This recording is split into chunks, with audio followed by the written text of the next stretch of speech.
সবাইকে স্বাগতম ক্রিপ্টো বিষয়। আজকে আমরা বিশ্লেষণ করব ট্রাম্প ভার্সেস ইউএসডিটি চার্টে, দেখবো সামনে কোন দিকে ব্রেকডাউন হতে পারে।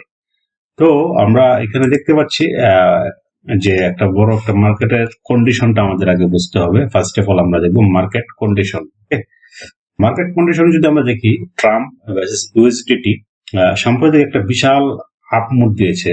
এখন যে দেখছি মার্কেট একটা রেঞ্জের মধ্যে রয়েছে। দেখেন এখানে হিউজ পরিমাণ একটা লম্বা মুভমেন্ট করছিল, যেটা প্রায় 1 ঘন্টা 2 ঘন্টা। আমি 1 আওয়ার চার্টে আছি এই মুহূর্তে। তো আমরা দেখতে পাচ্ছি এখানে হিউজ পরিমাণ একটা মুভমেন্ট করছিল, যেটা মোটামুটি প্রায় $8 মতো একটা মুভমেন্ট করছিল। তো বর্তমান মোমেন্টাম তারপরে দেখতে পাচ্ছি এখানে একটা রেঞ্জের মধ্যে আছে, তাই না? এই দেখেন একটা রেঞ্জের মধ্যে কিন্তু তারা অবস্থান করতেছে, মানে মোটামুটি একটা রেঞ্জের মধ্যে কিন্তু অবস্থান করতেছে। এই মধ্যে যা 11 থেকে 16 এর মধ্যে একটা দৌড়াদৌড়ি করতেছে। ওকে, তো এটা হলো বর্তমান মার্কেটিং এর একটা মোমেন্টাম। ওকে, এটা আমাদেরকে আগে বুঝতে হবে, রেঞ্জটা বুঝতে হবে। মার্কেটের বড় সাপোর্ট লেভেল আছে 13 এবং রেজিস্ট্যান্স হলো $16। সো আমরা এখানে দেখতে পাচ্ছি না, এখানে আমরা একটা সাপোর্ট রেজিস্ট্যান্স, এখানে দেখেন মুভমেন্ট, এখানে 1 2 3 4টা মুভমেন্ট আমরা দেখতে পাচ্ছি। এখানে সবগুলাই কিন্তু আসলে কেউ মানে এখানে সুতার মতো একটা ক্যান্ডেল তৈরি করছে, অর্থাৎ ওইখানে টিকতে পারে নাই। ঠিক আছে, টিকতে পারেন না। সাপোজ লাস্ট যদি আমরা দেখি, এখানে দেখেন হিউজ পরিমাণ, ঠিক আছে, এখানে পরে বেশ কয়েকবার ট্রাই করছে সে আসলে ব্রেক করার জন্য, বাট এখানে 1 টাইম 2 টাইম 3 টাইম দেন 4 5 6 7 টাইম, 7বার ট্রাই করেও সে কিন্তু এটা ব্রেক করতে পারে নাই। তার মানে এই রেজিস্ট্যান্সটা আমাদের জন্য খুবই বেটার। ঠিক আছে, খুবই চমৎকার একটি চার্ট তৈরি হয়েছে এই মুহূর্তে আমরা দেখতে পাচ্ছি। তারপরে আমরা যদি আরো দেখি, আমরা যদি টেকনিক্যাল অ্যানালাইসিস দেখি, আমরা টেকনিক্যাল বলতে আমরা বুঝি যে এখানে আমাদের বিভিন্ন লাইন চার্ট বিভিন্ন কিছু আছে। এটা হলো মূলত আমাদের টেকনিক্যাল অ্যানালাইসিস।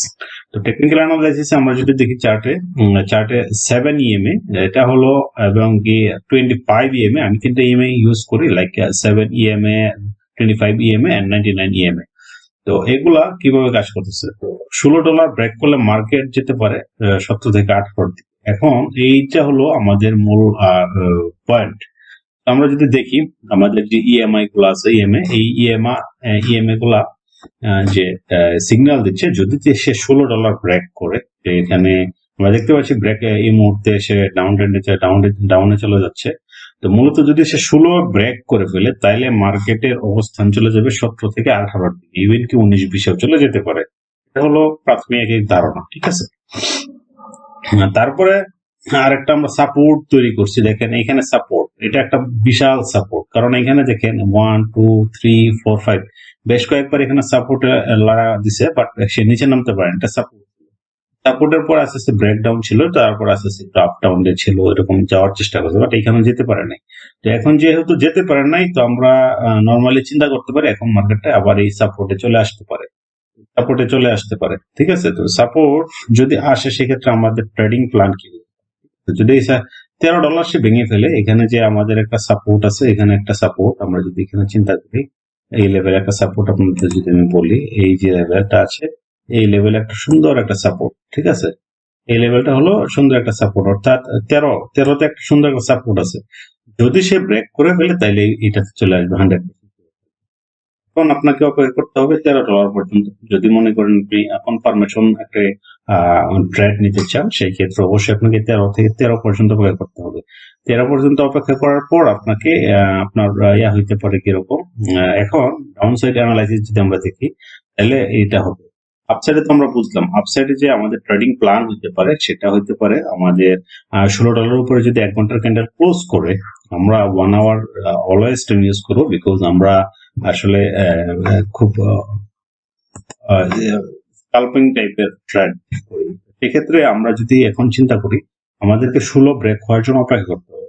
তো ব্রেক যদি হয়, সেই ক্ষেত্রে আমাদের কনফার্মেশন আমরা পেয়ে যাবো। সেই ক্ষেত্রে আমাদের ফার্স্ট টার্গেট দিতে পারি 1680। ঠিক আছে, 1680, অ্যান্ড সেকেন্ড টার্গেট দিতে পারি 1750। ঠিক আছে, এই দুটো টার্গেট আমরা রাখতে পারি। ঠিক আছে, 1680 আর একটা হলো 1750 সেকেন্ড টার্গেট।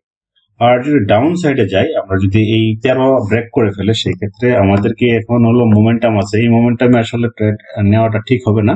সেই ক্ষেত্রে আমাদেরকে কনফার্মেশনটা অবশ্যই পেতে হবে। তো কনফার্মেশন পাওয়ার পর আমরা যদি 1290 এর নিচে 1 ঘন্টার ক্যান্ডেল ক্লোজ করে, যদি 1290 এর নিচে সে 1 ঘন্টা ক্যান্ডেল ক্লোজ করে, তাহলে স্টপ লস দিবেন 1350। ঠিক আছে, স্টপ লস দিবেন 1350, টার্গেট রাখবেন 12 এবং ফার্স্ট আর সেকেন্ড টার্গেট রাখবেন 11-20। ঠিক আছে, 11-20। ঠিক আছে, আশা করি ক্লিয়ার। আবার শুনবেন প্রয়োজন বিষয়টা। আর বিশেষ সতর্কতা, একটা বিষয় এই চার্ট সম্পর্কে বিশেষ একটা সতর্কতা হলো, কনফার্মেশন খুব গুরুত্বপূর্ণ। কম ভলিউমে ব্রেকআউট ফেক হতে পারে। হ্যাঁ, এইখানে ভলিউম গুলো দেখতে হবে, যে নিচে যে ভলিউম, এটা হলো ভলিউম, কম ভলিউম বেশি ভলিউম। দেখেন এখানে ভলিউমটা হলো মেইন। এখানে যদি আপনি ভলিউমটা বুঝেন তাহলে ভাই অনেক কিছু বুঝতে পারবেন। ঠিক আছে, ভলিউমটা কিন্তু অনেক কিছু ইঙ্গিত বহন করে। আপনাকে অবশ্যই ভলিউম সম্পর্কে ধারণা রাখতে হবে যদি আপনি ভালো প্রফিটেবল কিছু করতে চান। তাহলে রিস্ক ম্যানেজমেন্ট করবেন অবশ্যই। রিস্ক ম্যানেজমেন্ট ছাড়া কখনোই ট্রেড করবেন না। অবশ্যই আপনার রিস্ক, আপনার ব্যালেন্সকে সুরক্ষিত করে ট্রেড করবেন। আমি আপনাকে একটা ধারণা দিলাম মাত্র, তারপর আপনার পরবর্তী কাজ। সো আশা করি বুঝতে পারছেন যে আসলে এই মোমেন্টে আমাদের কি করা উচিত। আমি আপনাদেরকে যদি আবারও আমি আমার ডেসক্রিপশনে অবশ্য এটা অ্যানালাইসিসটা দিয়ে দেবো, যে অ্যানালাইসিসটা একদম থাকবে, অবশ্যই ডেসক্রিপশন চেক করবেন। এক্ষেত্রে আপনারা বুঝতে পারবেন যে আসলে কি নেওয়া উচিত, একেবারে সবকিছু আমি উল্লেখ করে দেবো। তারপর ভিডিওটা ভালো করে দেখবেন। এই চার্ট অ্যানালাইসিস খুবই গুরুত্বপূর্ণ। আপনি যদি ভালো চার্ট অ্যানালাইসিস করতে পারেন, খুব ভালো ট্রেড করতে পারবেন। ভিডিওটি ভালো লাগলে অবশ্যই আপনি জানাই দিবেন। এই ছিল আজকের আমাদের ট্রাম্প এবং ইউএসডি বিশ্লেষণ। কি মনে হয় আপনাদের? কমেন্ট করে অবশ্যই জানিয়ে দিবেন। ভিডিও ভালো লাগলে একটা লাইক দিয়ে, আর ট্রেডিং আপডেট পেতে সাবস্ক্রাইব করবেন। আমি কন্টিনিউ এই ধরনের আপডেট নিতে থাকবো। ক্রিপ্টোভিশন থেকে আজকে বিদায় নিচ্ছি। সবাই ভালো থাকেন, নিরাপদে ট্রেড করেন। আল্লাহ হাফেজ।